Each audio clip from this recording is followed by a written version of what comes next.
This is the Tame Aperture podcast. Open the pod bay doors, please, Hal. Hello, Hal, do you read me? Do you read me, Hal? Do you read me, Hal? Affirmative, Dave. I read you. I read you. I read you. Open the pod bay doors, Hal. Come on down and jump some of this shit. You'll always have backup. Sorry, Dave. I'm afraid I can't do that.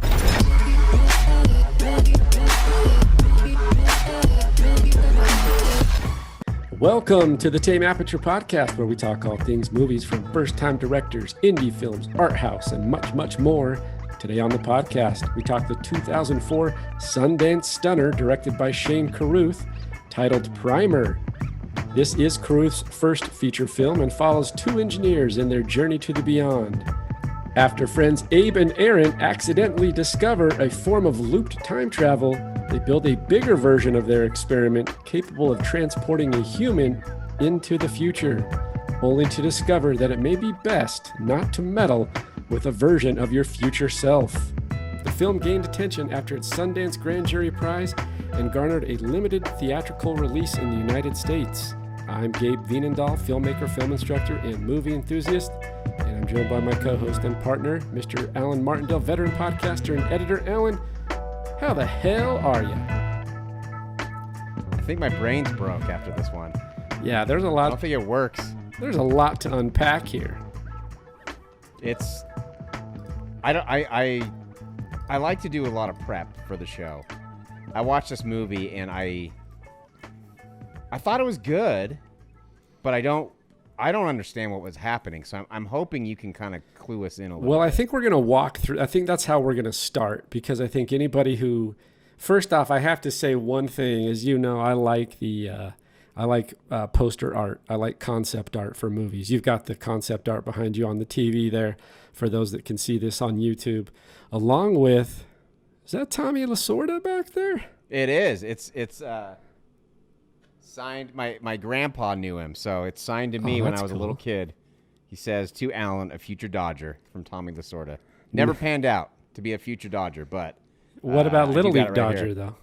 No, I think I played for the Reds You're- like 2 years in a row. You're on the Reds 2 years, Little League. Yeah, hit a home run one time. My claim to fame. I hit a foul home run, if that counts. Technically, I literally don't think it does count. Oh, darn it. It did go over the fence, though. It just happened to be on the foul pole. Mine was this is so pathetic. Mine was a in the field home run. We were playing. I'm the not going to worst lie to team you. That might be worse than the foul. It's bad. We were playing the worst team in the league. They were the Blue Jays, and they were terrible. And I hit it, and they just could not figure out how to throw the ball and get me out. And I think I even batted in a couple other runners too, so that was fun. Got some ribbies on that, and you scored. Yeah. I peaked when I was 8. That was- I was an Angels man myself, so yeah, good times in Little League. I digress. I got to say on this concept art, because I saw the poster behind you, and that's kind of what got me thinking about it. We know I like it. There's a slogan, a tagline on this concept art. It says, the headiest, most singular science fiction movie since Kubrick made 2001. Okay. I followed the logic there. I think this is more realistic. And that sounds stupid because this is a movie about time travel. But I think it's more realistic. Yeah, I'm not saying it's fair to 2001. compare this to 2001. I'm simply Right. saying that is a very lofty tagline. If you put Kubrick, his name alone, in your tagline, be careful. Be careful. Be careful. And normally I would say, I was probably a marketing person or whatever, but Shane Carruth, the director, pretty much did everything for this film. He wrote it, he directed it, he starred in it, he edited it, he cut it, he did the score for it, he produced it. So he is, I don't know if you looked at the credits, but holy cow. This is a one-man band. Pretty remarkable. This is also a film that I think hits on two of our prerequisites for the podcast. We've deviated from those a little bit in terms of first-time filmmakers, indie films, and art house. This is definitely his first feature film, and it's also an independent film by all stretch of the imagination. Very independent. $7,000 budget, and most of that went to the film processing. $7,000, if I'm not incorrect here. Shot on a 16 millimeter film stock. So yeah, I mean, extremely tight budget. Very, from that perspective, before we get into the story, once again, very impressed. You know, the filmmaker apologist in me, Alan's going to come out and be like, man, this guy did his shit for $7,000. He did. He was a software engineer, and he gave it up to make films. And he's got a more impressive acting career than he actually does directing. He's only directed 2 features, and it's this one and another one called Upstream Color, which I have not seen. But I wanted to start out the show before we get into the headiness of this thing and try and dissect this crazy story. First of all, before I say anything, if you're watching this or listening to this, stop what you're doing, hit pause, go check out this movie. Yes. Because I really want to know, just on one viewing, how much people get out of this, how much they understand from this. Because there's so much going on. It's very, very complex. But you know you're watching something good, something well put together. But I wanted to ask you, Gabe, before we get into the story, just based on direction and filmmaking skill and craft, are you intrigued to watch his other film, Upstream Color? Yeah, I think that's a good question. So for me, absolutely. I was, for a first-time filmmaker, extremely impressed. One of the things I put on my notes was, you know, when you're learning to make films, and even as you're making films and you've grown in your own skill set, and I continue to try to find my own path, so to speak, it's interesting. I always observe and notice where they position the camera, how they use the camera to tell the story. For a first, and being a film teacher, and you know this better than anyone, being a filmmaker and also just going to school and things like that. When you look at student films, one of the things that always lacks in a student film, and the reason I bring up student films is because these are first-time filmmakers going out and trying to learn the craft. But one thing that always is lacking in a student film is first coverage, but then secondly, the ability to manipulate and position the camera in certain areas of the subject and the characters to actually help lend a hand to the story. For me, on a first-time filmmaker, this guy has a pretty good grasp on film grammar, film positioning, where to place the camera, and especially, I don't know his history, but coming from that, he's a technologist, he's a software guy. So coming from that background, I was super impressed with his ability to place the camera. And then additionally, and you're an editor and I'm an editor, and that's our bread and butter, you go, wow, this is edited extremely well. And one thing I read about his process was it basically almost killed him in post. And he edited this thing, and it took him almost to the brink of losing his mind, literally. And it took him a lot of time. I think it was 24 months, 2 years, something like that, to finish this film. But when you watch it editorially from the film craft, hell of a job. Yeah, I was actually going to comment on what a nightmare this had to be. I hadn't read that about what post-production did to him, but what a nightmare trying to piece this story together is. And I don't know. I'm sure there are editors out there who could make it more clear, for sure. But for him to be able to do this is a very ambitious project for a first-time filmmaker, especially when you're talking about the editing and the story and everything that goes into this. Very ambitious. So I can understand how he could get really caught up in trying to cut this thing very precisely, and it would drive me crazy. The whole time when I was watching this, I was thinking about the edit, and I don't know. That's kind of how my mind works. Like, as an editor, that's kind of, your mind goes to that. And watching this one, I don't know how I would have even begun to piece this thing together. It's a mess. Like it's kind of a mess, but it's a mess that makes sense. Yeah, there's a lot of convolution in this story. I mean, it's very heady. I mean, even before you get into the edit, if you think about writing the script, the dialogue is verbose, it's wordy, it's complex, it's confusing in a lot of ways. It's very visceral, I imagine. I keep saying technologist, but I'm not a software engineer. I know there's a lot of complex jargon that goes with that. And so right out the gate, he's putting up a wall, at least for a lot of people. I read somewhere too that he just didn't care. So in other words, he's like, I'm going to write this according to the visceral reality of being a software engineer and being a tech guy or person. And it shows, it shines through that way. And that's what partly I think makes it confusing to follow. And another thing he does that I think is really, it makes it challenging for him and for us as an audience, is he's really vague about certain things too. They reference certain characters that you never see. They reference certain situations that you never see, that are never on camera, that are vital to the story. And here's what I had to do. This movie confused the hell out of me so much that I was like, all right, I'm going to go to the ultimate trusted source in the world right now, and that's YouTube. I'm going to go to YouTube, and YouTube's going to explain this film to me so I can understand what's going on. And I watched a video that was as concise as it could possibly be to describe the plot and the story, and I'm still confused. I still don't know what the hell is happening. But go ahead. I mean, with that said, I still enjoyed the film, which is usually if you get caught up and you get confused in a movie, you're taken out of it, right? But for some reason, I think there's something about the independent spirit going on in this film that really kind of sucked me in it and kept me there. Yeah, I think that has a lot for me too. I agree with that. I had to go in and start really dissecting it afterwards and really doing my homework, because I think I basically came out just as confused as you.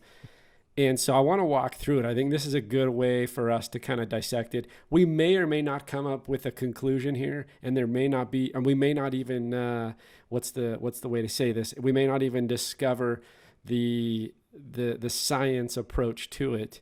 But I did find on good old Wikipedia, we got YouTube, Wikipedia, Google, I mean, all the basics in pure and unadulterated academic research.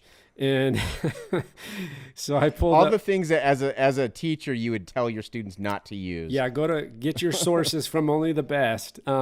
Right, exactly. Google it. And so under Wikipedia, there's this diagram. Now, Alan, I want to share this with you because I'm actually going to want to walk through this. I found this to be pretty useful. Can you see this thing? It says Time Travel Primer. Yep. In Primer. So those watching can see it because it'll come up. But those listening, it's basically a diagram in basic kindergarten illustration of the process of this film when it comes to the time travel aspect. This helped me a little bit, but I don't know that I have complete clarity quite yet. But I think if we combine our brain power and our 74 IQs, that we can make a 150 IQ and understand this thing. That's how it works, right? So we're literally going to walk through this step by step and see if this even helps. So here we go. Time travel in Primer. Original person on undisturbed timeline decides to time travel. So me or you, we decide to time travel.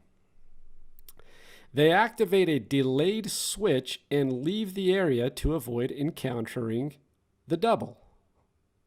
Okay, I'm already confused, but yeah, where did the double come from? Okay, we'll get into it. Let's keep walking through it. Right. Okay. By the way, there's a machine here, right? So that's what they're activating. So they build the two characters, Aaron and Abe. They create, kind of inadvertently, they create a time machine. And the way it works, from what I understand, is you get inside the box, and it's almost like a time loop. And you're on, You're on one side of the loop, and I don't know if you're time traveling when you get in the box the first time, or if you're just sitting in the box. But then you get out of the box, you do whatever you want to do. In this case, they're trying to find out which stocks will be profitable. Then they get back in the box and they go back in time. Right. And it's not long. It's like a couple hours. So it's not like they're going like super far. Okay. But when you break it down like that, that's understandable. Okay. That's understandable because that's basically Back to the Future 3 with Right. Biff looping forward in time, giving himself the almanac, and then going back and making bets to become rich. Back to the Right. Future 2. Sorry, I said 3. That makes sense to me. Okay. Right. So why couldn't we just have Doc Brown hit his head on the toilet, invent the flux capacitor, and make a DeLorean to travel into the future? That's too simple. Because Shane Carruth, the director and writer, he did say he was not interested in dumbing it down for anybody.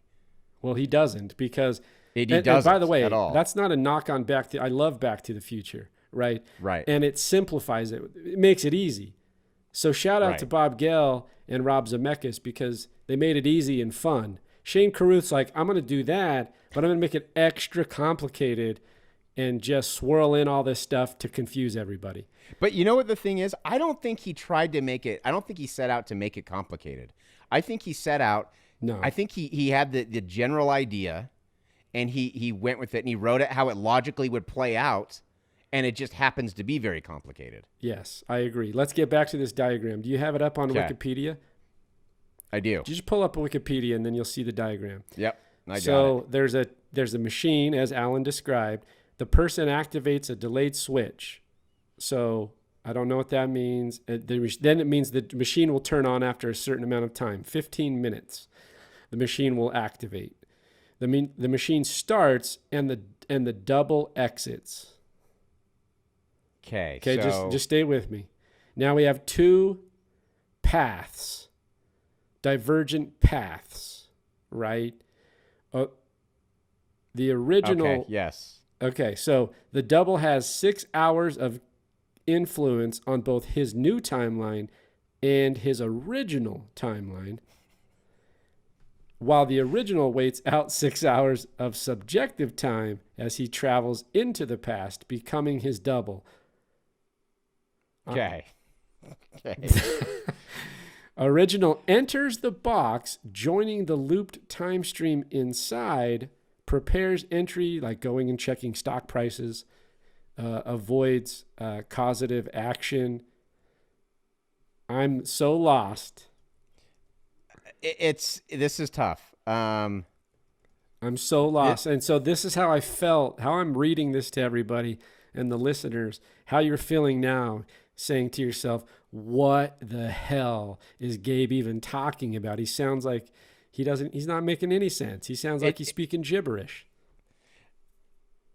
Yes. And that's kind of how I felt the entire time. The video that I watched is called Primer 2004 Illustrated Explanation, and it's by London City Girl is the name of the YouTube user. Classic research right there. That's classic research. That's great. It makes it a little bit easier because it is all animated out, and the way it's explained is it's dumbed down as much as possible. It's still very confusing, but there are I would recommend people go check that out. It's like 23 minutes, but watch the movie first. You'll be confused as hell. Then go watch that. Then check out the diagram on Wikipedia. And then maybe we're starting to inch closer to kind of grasping it. I think I get the general concept and the general ideas of the story. The minutia of the time travel and all that kind of stuff, I don't quite understand. Just think of it as it's a looped time travel. So it's a looped time travel. There is a clock on board. It happens within a very specific allotted amount of time. There's something to do with that. Somewhere in there, it's looped. It can only go it's amount of hours into the future, and then it loops back, and then amount of hours in the future. You think about Back to the Future, they can go forward, and then they're just in that time and space, and they just kind of progress naturally through that time and space, and then they just find a way back, and then it resets. Whatever they did, the cause effect resets back to where they were. Here it's this interesting, just think of it as a loop. I'm not sure that I completely understand, but it's not the same concept as Back to the Future. It's a looped time travel. It is a loop. So picture it as a circle. So if you get in the box, you are on the right side of the loop and you're going forward. At the same time, so your double is coming backwards while you're going forwards. Right. On the your double is coming backwards on the other side of the loop. If that makes any sense. Yes. That's the way I understood it, and that got me a little bit closer to understanding it. I'm never going to quite get it, but that's about as close as I can get. And here's what I'm going to read, and then we'll move on. We'll move on past this. Okay. It's science, man. It's science. It really is. It's a lot of theoretical science, and it's for brains that work this way. I think this is endlessly fascinating. Endlessly Mine just doesn't fascinating, work and this also probably much simpler for them to comprehend. Here we go. Quick read on this, and then we'll move on from this thing. Abe uses the box to travel 6 hours into his own past. As part of this process, original Abe sits in a hotel room so as not to interact or interfere with the outside world, after which original Abe enters the box, waits inside the box for 6 hours. He's thus going back in time 6 hours, and becomes future Abe, who travels across town, explains the proceedings to his friend Aaron, brings Aaron back to the self-storage facility where this is where they house the box. At the end of the overlap time span, original Abe enters the box and ceases to exist. Oh God! Now I thought I had it. I had it until ceases to exist, and then I got confused because I thought these doppelgangers were looping constantly. I thought they were too. So this is where, anyway, the timeline can be confusing. I think this is the one foul that I have with the movie, right? Which is basically, props to Shane for not wanting to dumb it down and kind of staying true to himself. I mean, as a storyteller, you want to stay true to yourself. You want to stay true to the authentic voice that you're creating, and you don't want to water it down for whatever way that is for the audience. You want to keep true to it. However, Inception's easier to understand than this movie. Yeah, I never thought Inception was confusing. It's not overly confusing, right? And the point being there is that if you were to compare the two, and I'm not comparing them in terms of scope of a film, but in terms of concept and storyline, just in terms of science and kind of breaking something down and time and space and things like that. I know they're not the same thing, but I just mean Nolan's able to lay it out pretty clearly and articulately. And this one, it just gets me lost.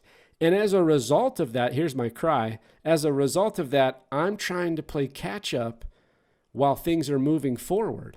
Right. So the plot is going, and I'm pretty engaged. It's a good movie. And so I'm trying to figure it out while as things move constantly with momentum, and I can't catch up. That's a very eloquent way to put it. That explains my entire experience watching Primer.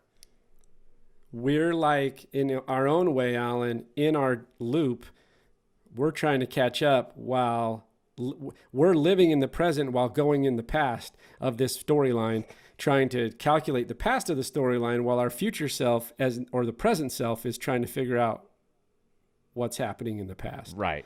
Exactly. It's all convoluted. It's and then I cease to exist. I'm out. And then I'm done, man. That's what I mean when I say I think this movie. I think it broke my brain. I really think it broke my brain because I just wasn't right after watching this. I feel like I'm too stupid for this world.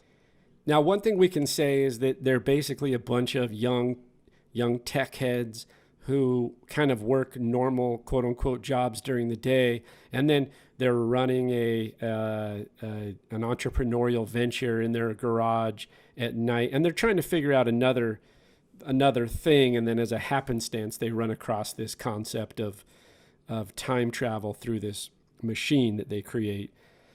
I also read somewhere that Abe and Aaron, the premise of this story and where Carruth was trying to really go outside of the technical and the scientific was about a relationship between two friends that ultimately gets disrupted and dissolved because of all these complexities.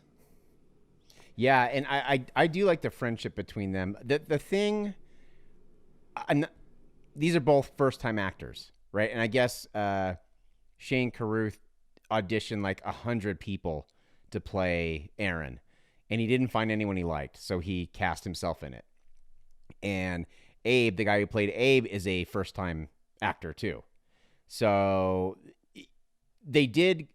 I thought they did pretty admirably for this being their first experience ever acting, but it's not great acting, and it took me out of it a little bit. I think you really and I know the budget was so small that they couldn't go out and hire some big name, and I'm not expecting that, but I think it would have served the movie better to have someone with a little bit more acting chops in both these roles. Yeah, I mean, when we go in and really start dissecting it, I don't know that it's so much a knock on Carruth. I think, once again, I'm patting him on the back for the accomplishment. Right. But I agree with you. I think there are things that can take you out. If you're not a pure enthusiast or a movie buff, so to speak, you may not enjoy the film because there's two things. One is the complexity of the storyline, but then secondly is the acting is a little bit askewed, a little bit off. It doesn't feel natural, so to speak. And then additionally, there's some technical elements of the film that can draw you out when it comes to sound or dubbing. And when I'm trying to position myself outside of me.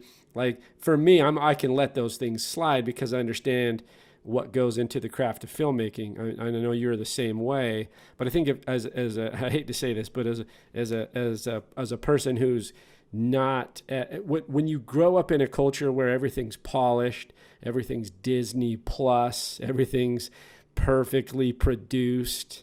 And if you're not interested in film beyond those kind of well-polished pieces, this may not be the film for you for those reasons, because the acting's a little bit off. And also there's technical things that throw you off when it comes to sound design and other elements. Yeah, no, I agree. And to me, the fact that it wasn't polished is what really endured me to the film. Yeah, I'm with you. That's why I was into it. In contrary to that, those that are more in line with us, then you're going to be endeared to it for those reasons, because you like the raw and the visceral and the gritty, so to speak. Yeah, it's just that amateur independent spirit. And it's not often these days with the technology being so advanced that you look at a film and you can just feel that. You can just feel that aesthetic just pouring out of the film, just the independent spirit. And like, we're just going to put it all together or slap it together with bubble gum and Scotch tape, and that's what this movie is.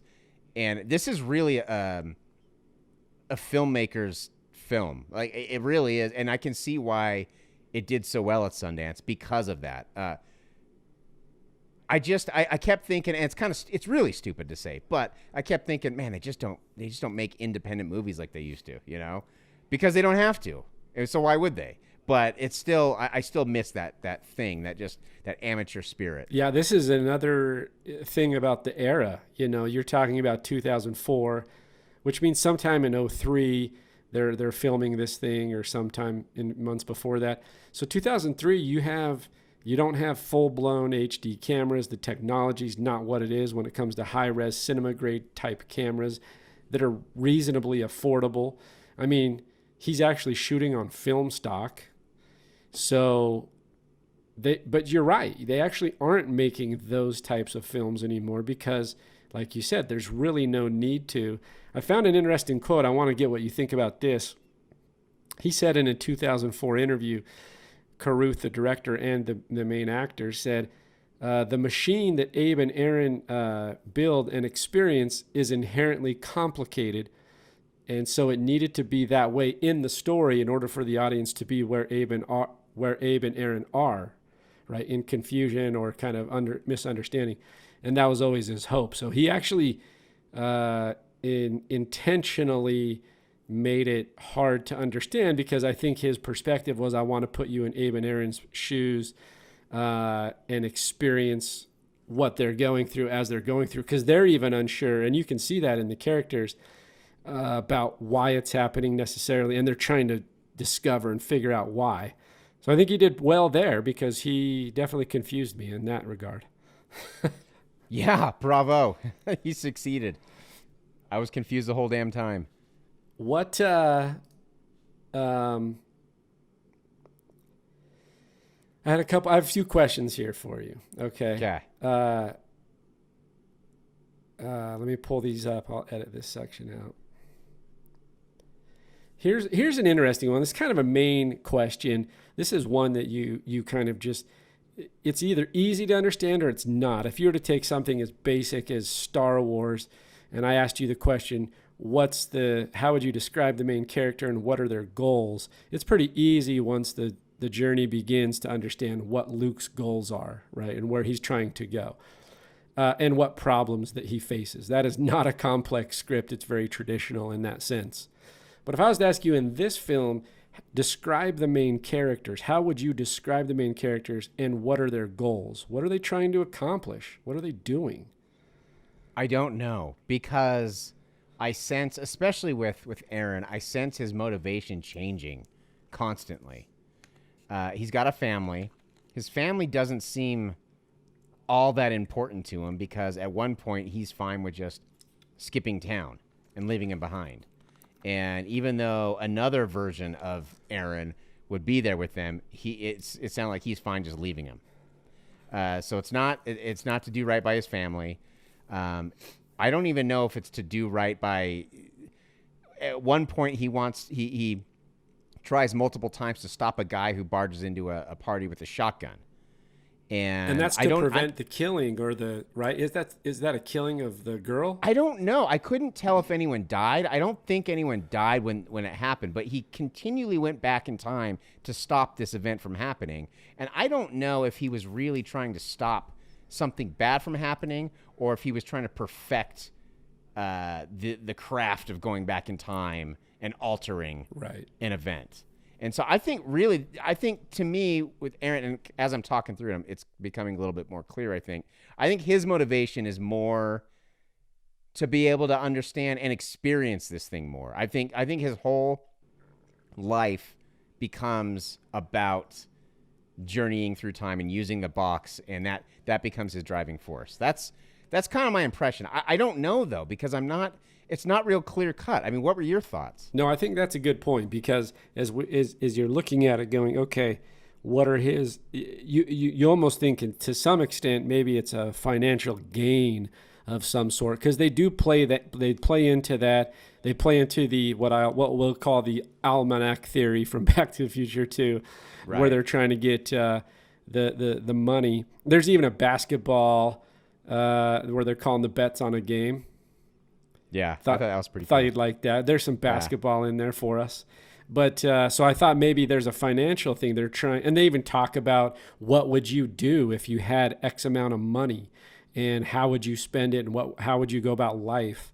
So I thought maybe that's what it was. But I think you're onto something where, and additionally to what Carruth said, which was like, I wanted to make this confusing for the viewer as it is for the character. And I think Aaron, who is going back in time, like you said, because he's trying to figure it out. He's trying to figure out the complexities of what this thing is and how to perfect it and how it works even more detailed than he already knows currently. So that could be part of his motivation. And because I don't know that money really is the big draw.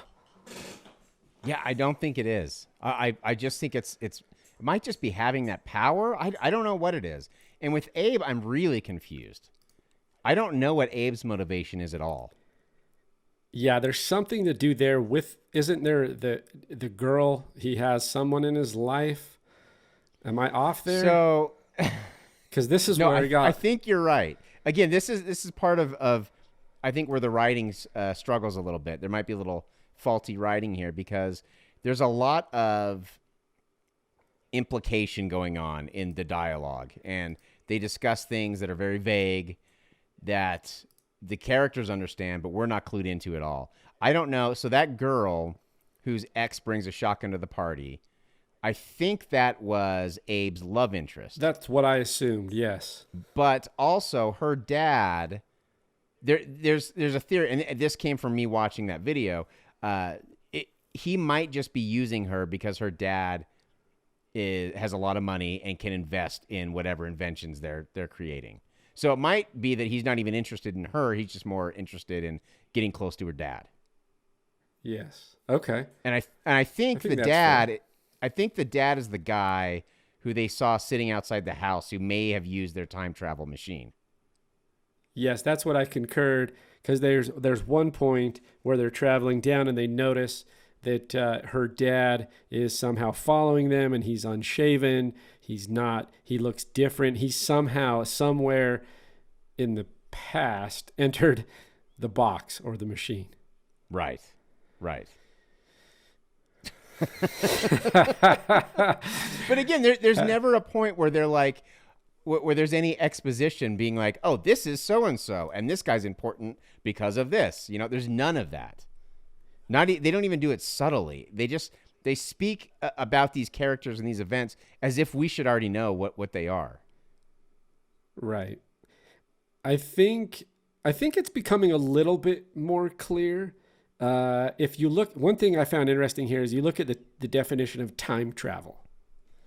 So I want to read this definition of time travel. Okay. It's very, very basic. I think it's watered down for guys like us. It's just the basic definition.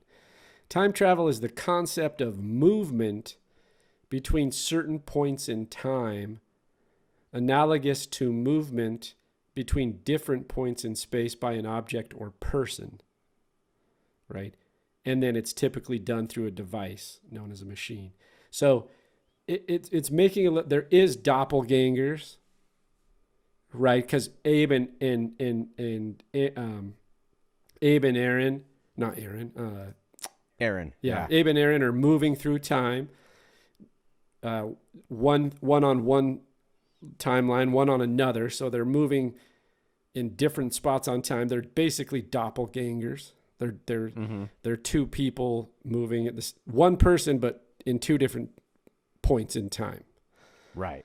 So I think that makes a little more sense to me, because then they come back to the loop. I don't know about the ceasing to exist. That one's still... Yeah, that one I don't get, because I think that is in direct... It seems conflictual, but... It's in direct conflict with what happens in the movie, because... And again, this video I watched explains it a little bit better, because they label each Abe and Aaron that comes out when they come back to their regular time.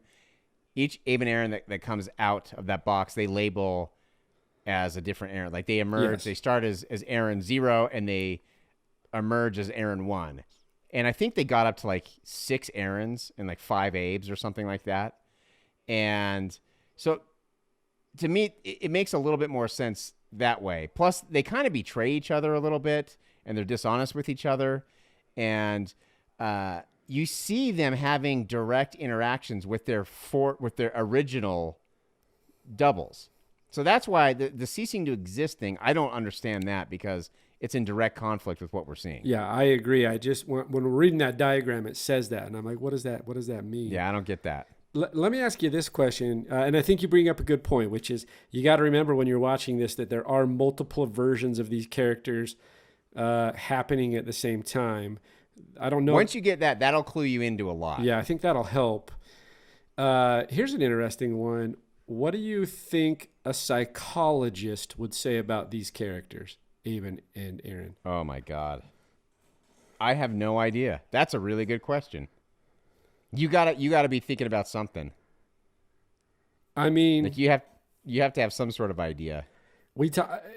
This is one of the things that I have a difficulty getting behind is you have so much power in your hands, and I like the way that he makes it realistic in terms of their conflict. They're unsure what to do it with that power. I mean, I keep reverting back to it, but Biff is very clear what he wants to do with the new power. He wants to make money, period, point blank.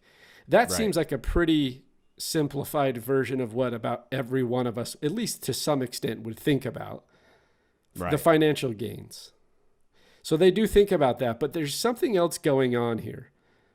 No? There's something deeper to beyond the financial gains, like you've already mentioned, but I'm wondering what a psychologist would say about these characters.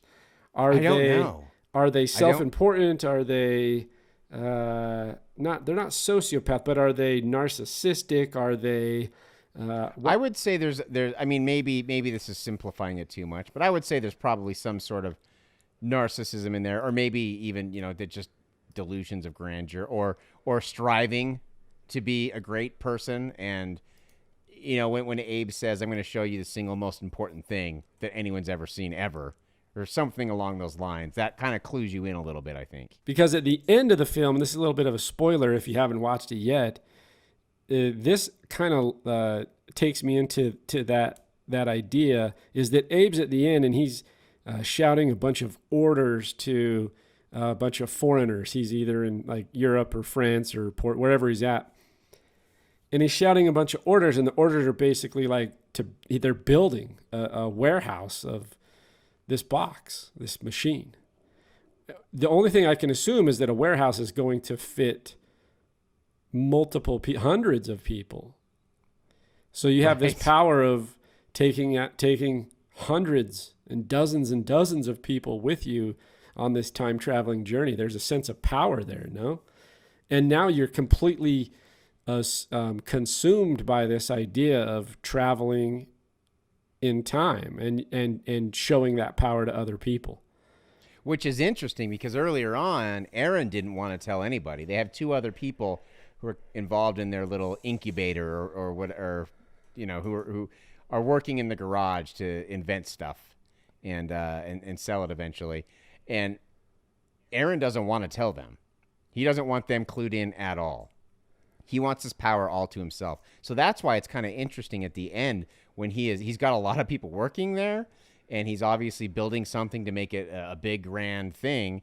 And it's interesting that now he wants to bring other people in on it. And I just got to wonder to what end. What is his end game with this? Because I don't know what you're going to get out of bringing more people. That kind of destroys the whole allure of it, right? Like the whole point of doing it is that you can manipulate situations and you can get good at it. And if you clue all these other people in, you lose that power because now anyone can do it. Yeah, it seems he's trying to democratize the power, and I'm not sure entirely why. And so maybe it's not narcissism, because if you were narcissistic, you think you would hold on to that power as tight as possible. Yeah, and that's why I say these characters are kind of confusing. Yeah. But in a way that it's more realistic. They're not just tropes. Yeah, they're not so sure. That's one thing I do like, is that the characters definitely, like we talked about, they're visceral. And so they have back and forth and internal conflict, and they struggle with who to be and what they're trying to become, and they're uncertain. And that makes it real. And I like that. Yep. Yeah, I agree. Did you feel like you had a better sense of who these people are, who these characters are? No, I think for me, I think like we've been talking about, like I'm kind of still uncertain what their motivations might be. I mean, I think we've established the fact that they had a little bit of financial gain potential, a little bit of power, and then all of a sudden they want to democratize it. So yeah, there's all these back and forths of their approach. I'm not sure. I'm not sure who they are.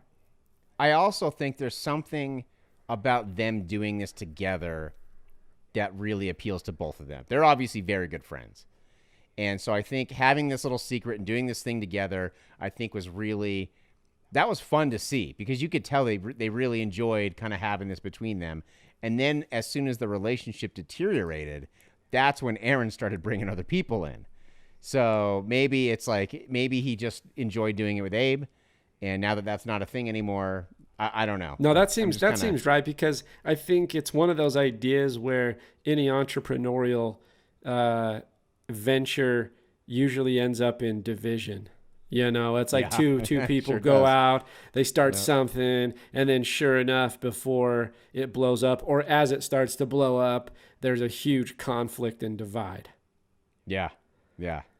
Might be something to that. And I it don't know. doesn't seem entirely uncommon, especially in the tech world. It's like, look at Steve Jobs and Steve Wozniak. Right. It's like, that's like the epitome of two people who started something and fell apart. Like, and Mark Zuckerberg with pretty much everybody. exactly. Yeah. So it feels like it's a pretty common theme among the tech world. What is, oh, here we go. Okay. Pretty basic questions here that I have.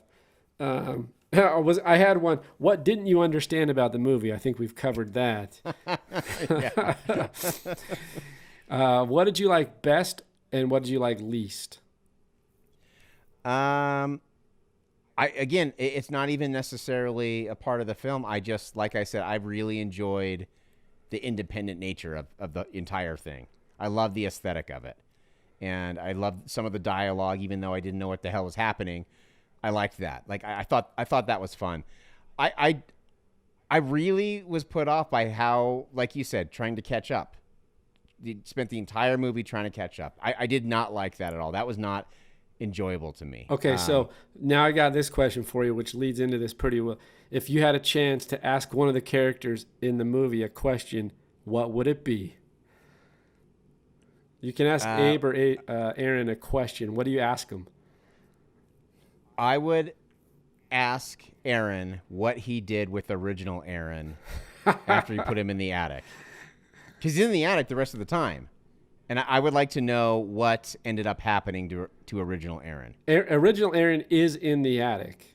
He's in the attic. He's been knocked out. He's been shoved in the attic. And that's when Aaron's wife is saying, I hear and he says it's rats. Up. Or she says she thinks it's rats. He says it's birds, even though he knows it's him.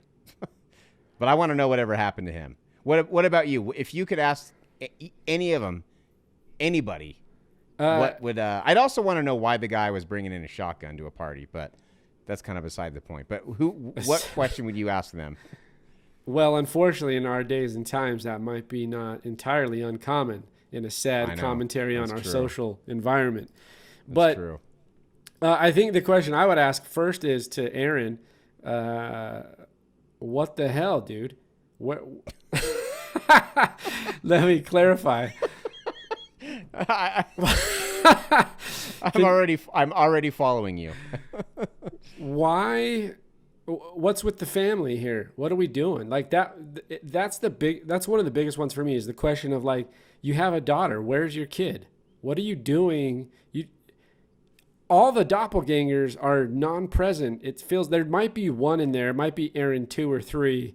I'm not sure where he's in the family. But then how do you as one of the other Aarons, as the first or the original Aaron, not feel like, oh, I got to be in my daughter's life? Like what's the family situation? What's this dynamic you've created is basically what I'd ask him. So, and this is a question I had for you that actually transitions well. So if another Gabe showed up and another Gabe is like, hey, I got this, I can take care of the family, and it's you, so you know that they're capable and you know that they'll take good care of your family, and it allows you to just I don't know, go to Mexico or wherever with Ted Cruz and hang out during the ice storm. Would you be okay with that, or would you miss your family and not want to give that up? You have to think that the emotions are still real. So even original you is going to feel like, look, not to get overly sentimental here, but when we moved to California, there was a transition there where I was by myself while my family was still coming over. And there was months there where I was just by myself. I hated it. There's an emotional valley that's created. You feel, you miss them a ton. So I would imagine even if you knew they were in good hands, which I felt like they were, I had some family here and things like that. And even though it wasn't me, I still felt that gap. So Yeah, you I would couldn't do imagine it. that the original, the OG, would still feel that. Yeah, because you, even though you are with them, actual you, there's a separation there. You don't get to see them. You don't get to hug your kids. You don't get to see them go to school and help them with all, like, you don't get that. This is And where so the to me, narcissism might come into play because agree. he's so dedicated to whatever he's doing for himself that he can let that go. Yes, I agree. I mean, we've all probably devoted too much time to a project or to a job or a gig or something and missed something like a birthday. Like I know I've been on shoots out of town. Like there was like 3 or 4 years there. Every year I would have this gig pop up and I would have to leave for a shoot on my son's birthday. And I hated it, and I wish I could take that back. So I think everyone has that, but I think in the end that it makes you realize what's more important. And I just don't, to me, when he was just like, yeah, I'm leaving because other Aaron has this, it was like, dude, that's pretty messed up, man. Yeah, so I don't know how you that's do my that. question. What the hell, dude? Yeah. Okay. Well, look, we've covered what we can when it comes to Yes. the breakdown of the storyline. When you finished watching the film, what were you thinking? I was thinking I'm very confused. I was hoping for some sort of explanation at the end. One word. What? That's what it was. What? But not necessarily in a bad way. I mean, kind of. But I enjoyed it. This is why it's so perplexing to me, is because I enjoyed the film. It was good. It's fun. I don't want to say fun. It's enjoyable. It's a good experience to watch it. I don't know what the hell happened, and I had to let it sit and see if I could digest it, and then I went to good old trusty YouTube to answer all my questions. Of course. That's a good place to go. Not recommended for entry-level time travel theorists. Yes.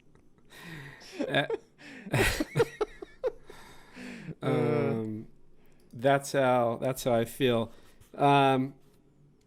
Well, look, let's get into some of these reviews because I'm almost more curious to what other people are thinking about this film than whatever the hell we're talking about. Me too. And before we do that, I would ask anyone listening, please, we say this for every film we watch, but definitely go watch this because I would love to hear what everyone else is thinking about this.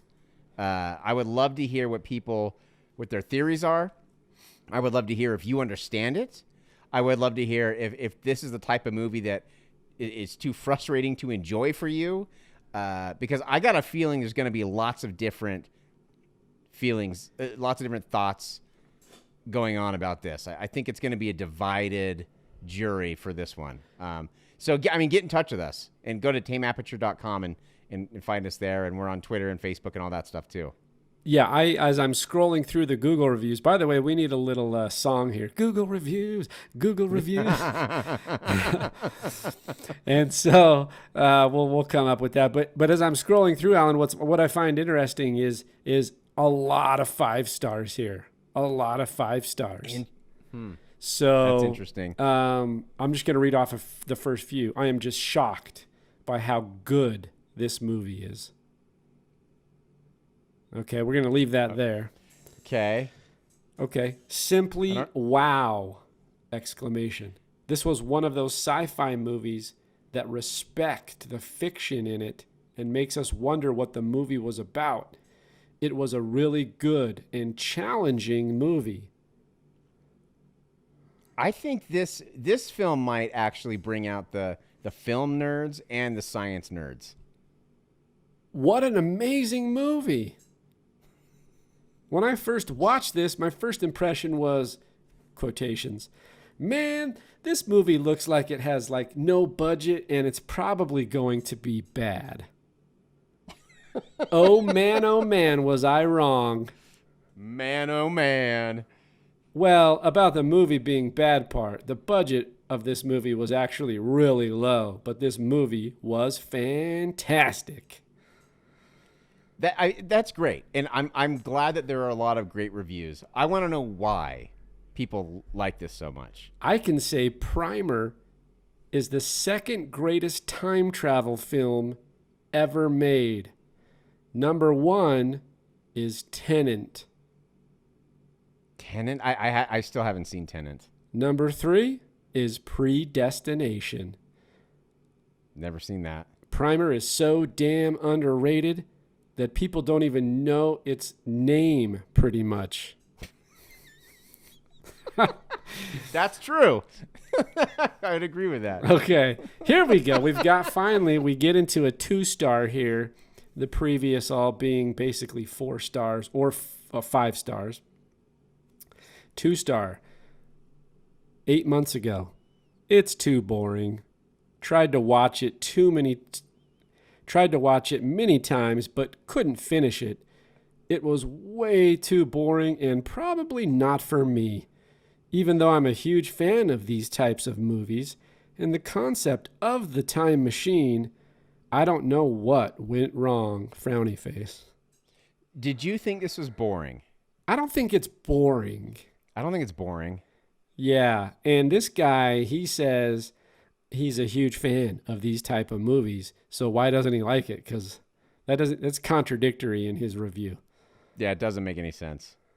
Wait a minute. It says, I'll give it another shot after a couple years for sure.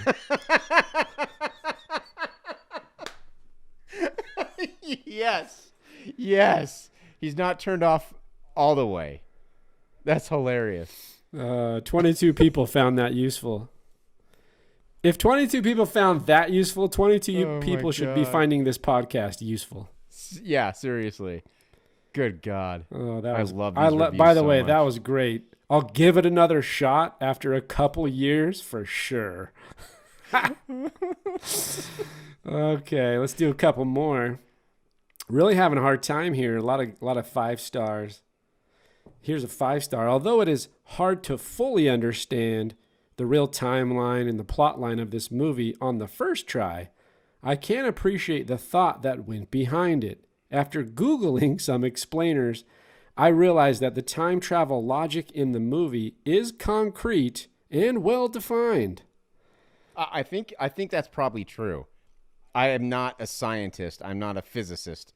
I don't know, but I would imagine it seems like it's solid logic to me. Yeah, I don't know that I would disagree with that.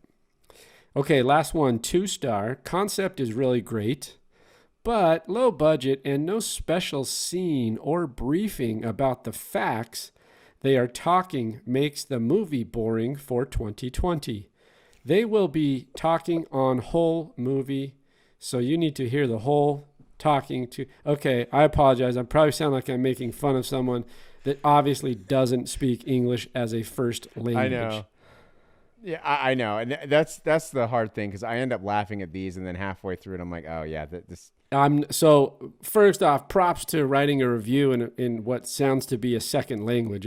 I can only imagine trying to write a review in Spanish or whatever language Right. I might try. But your 2-star review did not help. But also, props to you for trying to watch this movie if English is not your first language. Oh my goodness. Hell yes. I mean, I can't. I tried to turn on subtitles. I do that a lot when I don't understand what's happening, because sometimes it'll spell it out a little bit easier. And they didn't even have subtitles for this on Amazon, so I couldn't even do that.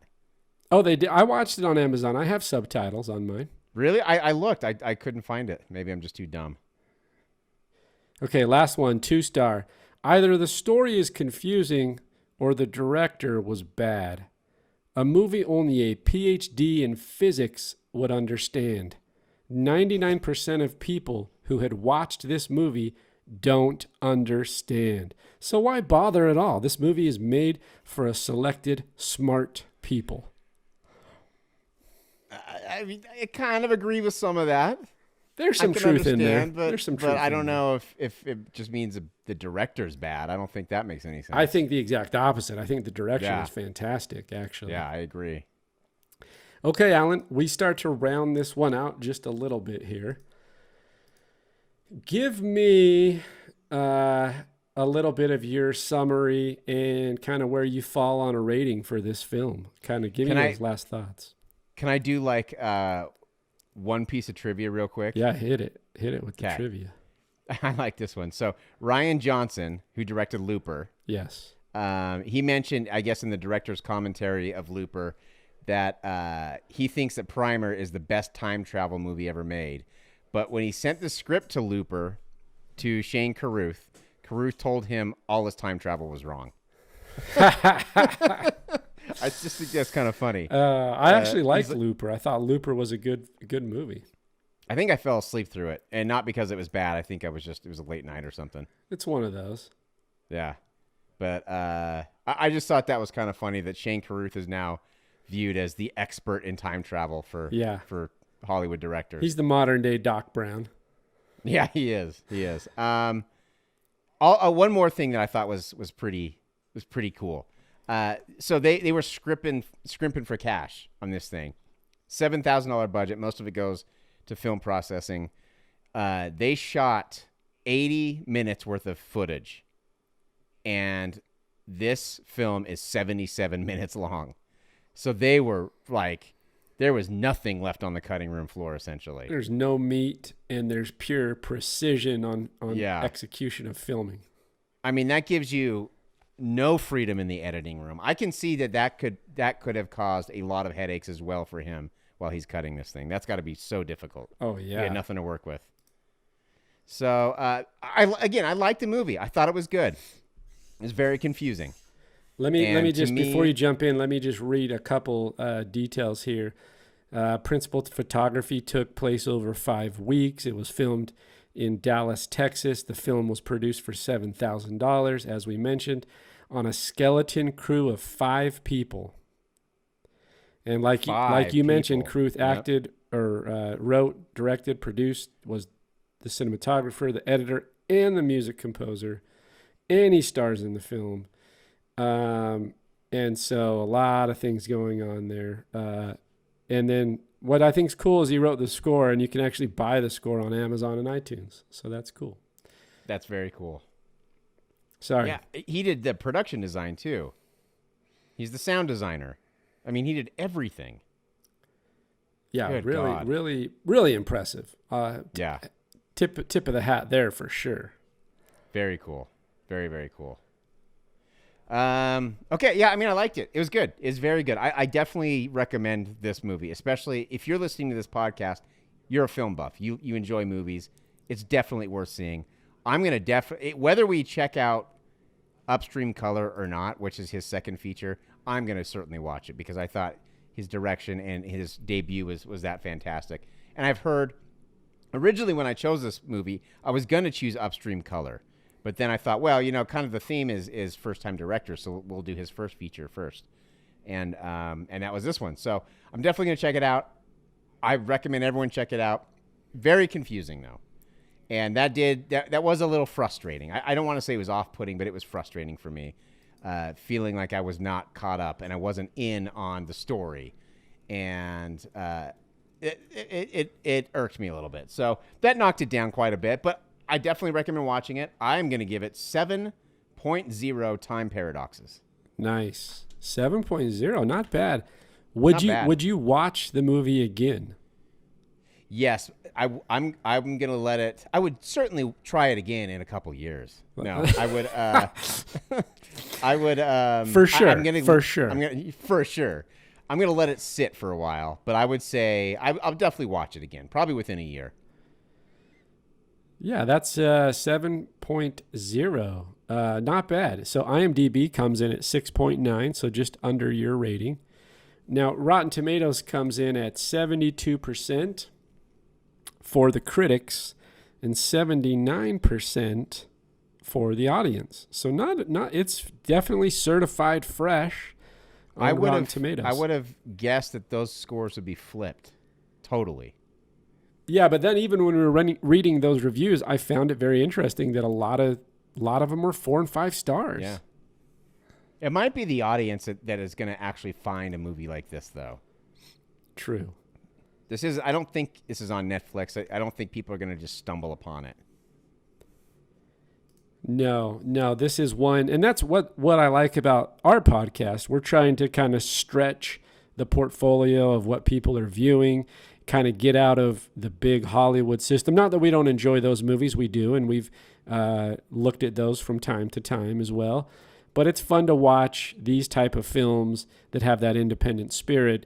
And for anybody listening, I think you will enjoy it for that reason if you like those type of films. If you don't, and you can't get past those technicalities and you can't get past the complexity of the storyline, and you're looking for that well-polished Hollywood movie, this is not it.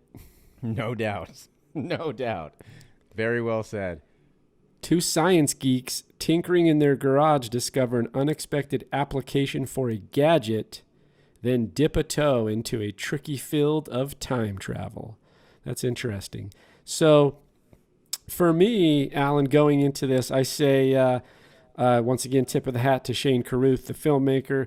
Very curious that he hasn't done a whole lot since then. I mean, he could be doing other things. It's not as though just because he's not directing films, he's not working on projects in some capacity or another, right? But very interesting. Beyond the is it Upstream in Color? Upstream Color. Upstream Color, his second feature film. Beyond that, not a whole lot. Like you mentioned, does some acting, probably more prevalently than he's actually filmmaking and directing. So I'm coming in. Yeah, I mean, a lot of things to unpack here. And I really liked the movie. Do I think it lives up to the tagline on the movie poster? No. No. Most definitely not. Is it heady? And is it a great science fiction film in terms of the authenticity and the realism of what's happening? Yes, really well crafted in that way. Is it the best science fiction movie since 2001? That could be very debatable. But I see the definite accolades that it got at Sundance. That's no small feat in and of itself to be a grand jury prize winner awarded at Sundance in 2004. That's a huge deal. So props off to Carruth for that. This film, for me, I'm going to come in slightly actually above where you're at. A lot of things going into the melting pot here for me to come up with this number. And we're going to go 7.4 Rats in the Attic. Oh, good. That's nice, man. Pulling deep That's into the story there. This one didn't give us a lot to work with. No, I mean, there's some things we could go with, but 7.4 Rats in the Attic for Primer. Definitely interested to see the film again. Like you, one of the barometers that we use, I would watch the film again, right? I would definitely watch the film again. And yeah, I'm going to put it on that 2 or 3 year list down the line. It's not one I'm going to rewatch immediately, but 2-3 years, I might rewatch this thing, and we'll see if the score remains the same or it increases or it decreases because I somehow got smarter and I realized that Carruth's full of shit the whole time. That would be the ultimate thing. Like we study up, we study quantum physics and theoretical physics and all this stuff. And then we revisit this thing and we realize that he is just talking out of his ass. Let's be honest. My research would consist of watching Multiplicity, watching Groundhog Day, watching Quantum Leap, the TV series, watching Back to the Future, and then coming back to Primer and going, okay, Carruth's full of shit. Oh, man. Quantum Leap. I like that. That's the best one. I liked Quantum Leap when it was out. And I about loved it. When I was a kid, man, I loved that show. It was a great show. It was. Okay, well, for fledgling entrepreneurs, knowing that there's something bigger and more innovative than the different error-checking devices they've built, wrestle over their invention. Worst deliver. I was going to end with that summary from IMDb. Awful. Get the shit out of here, IMDb. That makes that's not the movie. Doesn't it? What movie's that? Because that's not Primer. Did that even mention time travel at all? No. It's like the selling point of the film. Like, what is that? That was Who garbage. writes this shit? That was garbage. Intellectual engineers Aaron and Abe build and sell an error-checking technology with the help of their friends Robert and Philip. We don't care about Robert and Philip. What? There's no reason for them to even be in the movie. I'm trying to end this damn podcast, and I'm trying to read out what these synopses are for, and I can't get one. So No, awful. when Aaron and Abe accidentally invent what they think is a time machine, Abe builds a version capable of transporting a human and puts the device to the test. As the two friends obsess over their creation, they discover the dark consequences of their actions. There you go. That's better. That's a perfect way to end it. That's a very good synopsis. This is Gabe and Alan with the Tame Aperture podcast. Go check us out at tameaperture.com for future episodes and make recommendations on upcoming episodes. That's the worst sign out ever. I hate it when that happens. You get into it and it's like, oh, where am I going? Dude, I just checked out right there. My mind just went somewhere entirely different, dude. I hate it when that happens. That happens all the time. Oh, my gosh. Okay, worst. let me get myself together here. This is Gabe and Alan with the Tame Aperture podcast. Go check us out at tameaperture.com. Follow us on all streaming platforms for the most recent episode. Tame Aperture signing out. The Tame Aperture podcast is produced by Dutch Angle Pictures in association with Studio B Productions. Listen, watch, and subscribe on Apple Podcasts, Google Play, Spotify, and YouTube.